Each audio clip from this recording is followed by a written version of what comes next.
So hello what's up mga ka-J-Vlog, welcome ulit sa panibagong video and for today's content, ayan, igiging test natin itong bagong labas na entry-level smartphone ni Itel ng Itel S26 Ultra. Maganda kaya to for gaming, tara, check natin.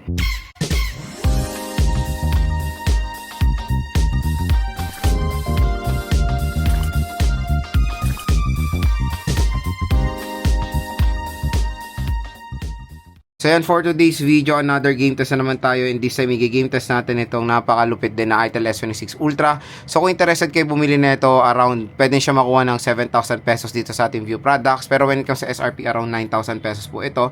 So dito sa ating View Products, mura at bagsak presyo lang itong itong Itel S26 Ultra. At syempre, pag dito kayo bumili sa ating View Products, meron pong special voucher na naghihintay sa inyo upon checkout dito sa smartphone na to.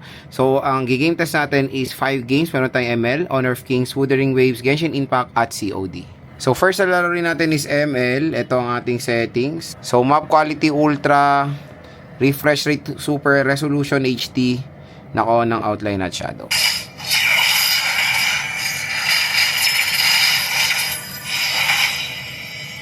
Show some effort!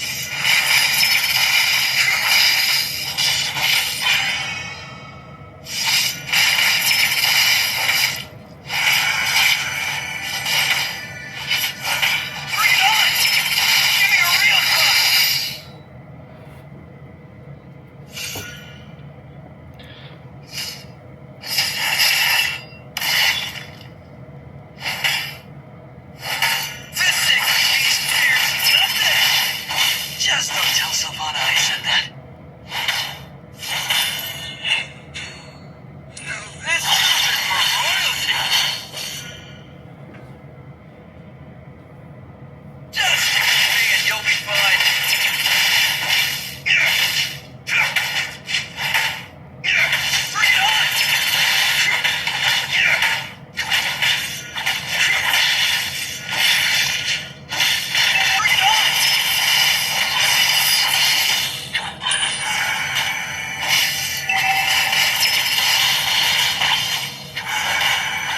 Pagdating sa Mobile Legends, napakaganda ng performance din dyan ni Itel S26 Ultra. As you can see, playable naman yung mga sinet nating settings dito sa Mobile Legends.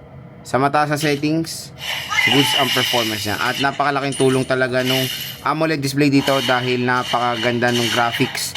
Pag naka-AMOLED display, mas ine-enhance niya pa yung graphics ng nilalaro natin. So next naman is COD. So set natin yung settings niya. So yan, graphics natin, medium at frame rate natin nasa max. So pinakamataas lang na available talaga sa graphics sa ngayon is nasa medium lang. Pero importante yung frame rate max.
So pagdating sa COD Battle Royale, napaka-solid ng performance dyan ni Itel S26 Ultra. Even though medium siya, okay na okay yung movement. No? Solid kasi, max frame rate siya. May mga konting hiccups pero grabe. Tingnan nyo naman after nyan, sobrang saglit na hiccup na yan.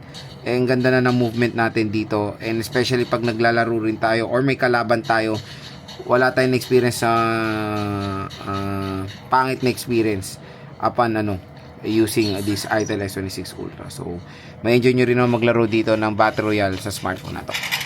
Reloading, cover me. Reloading.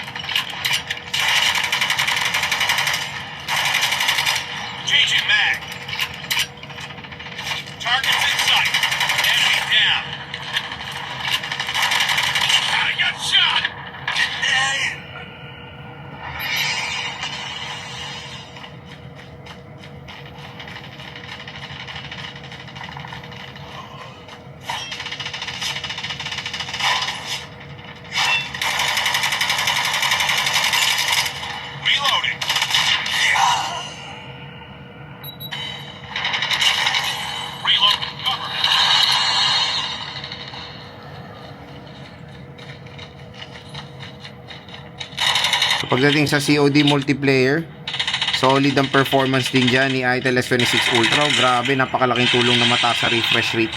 Dahil yung movement niya ang smooth ng rotation pag may kalaban tayo. Ayan. So, all goods na all goods. Makakalaro kayo na mabuti. Dito sa multiplayer. Next is Wuthering Waves.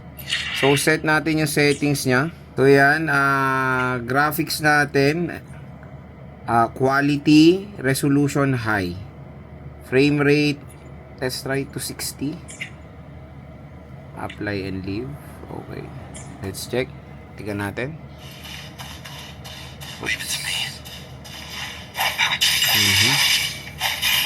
Nakakaya naman.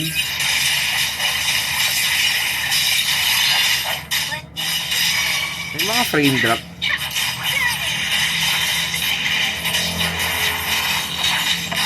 In fairness ang bigat na itong WUA.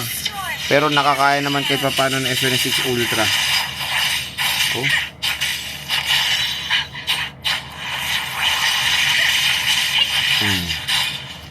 Playable naman siya mga idol. Mga idol.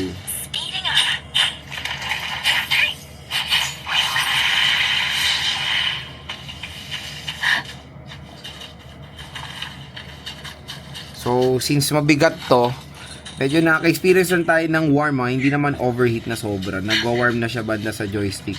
Pero, in fairness oh.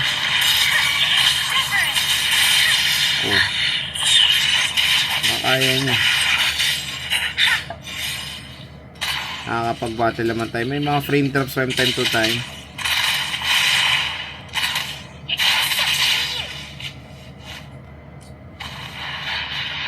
Kami sa pag tayo move is parang parang pixelated ng gano.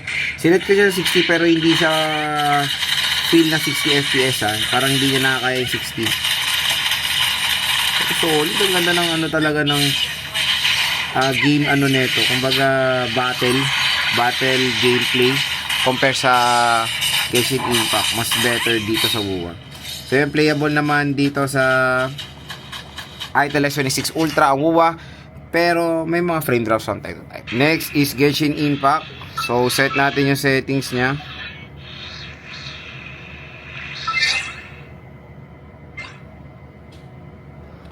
Ayan, graphics highest, frame rate 30. And set natin sa 60. Ayan, naka-high settings tayo. Let's try. In fairness sa movement, ayan, may mga frame drops pero handle niya naman. Let's try to play ang mag-battle. There you are, eavesdropper. The more, the merrier.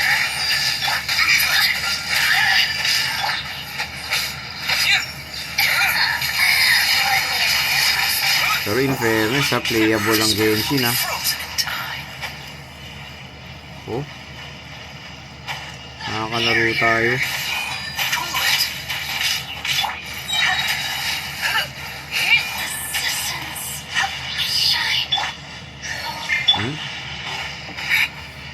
So, talagang mas better yung Genshin na mas na-handle ng Itel S26 Ultra compare sa WUA kanina.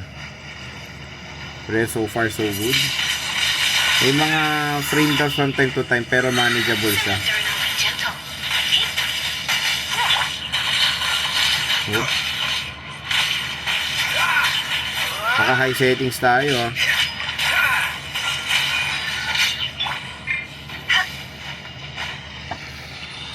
Movement and all, ayan, tingnan nyo naman Meron pa tong naka-on pa yung neto. Yung motion blur. Partida. Oh, naka-high pa motion blur. Let's try to off. Ay, grabe. Solid, kayang-kaya niya Genshin Impact mga ka-J-Vlog.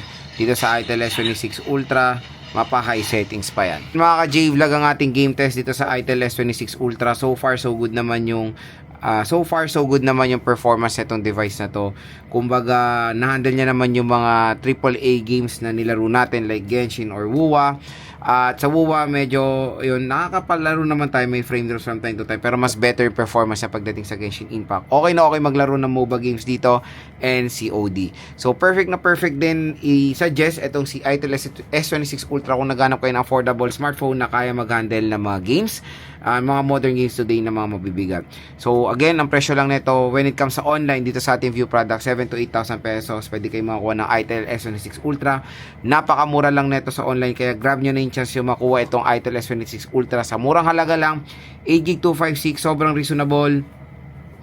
Napakaganda ng display. Ito yung na-enjoy ko nung naglalaro ko dito. Sobrang gorgeous ng display niya. Curved display with AMOLED display. Super responsive ng display din nito smartphone na to. At syempre malakas din naman ng speaker niya kahit papaano, kahit single speaker lang siya.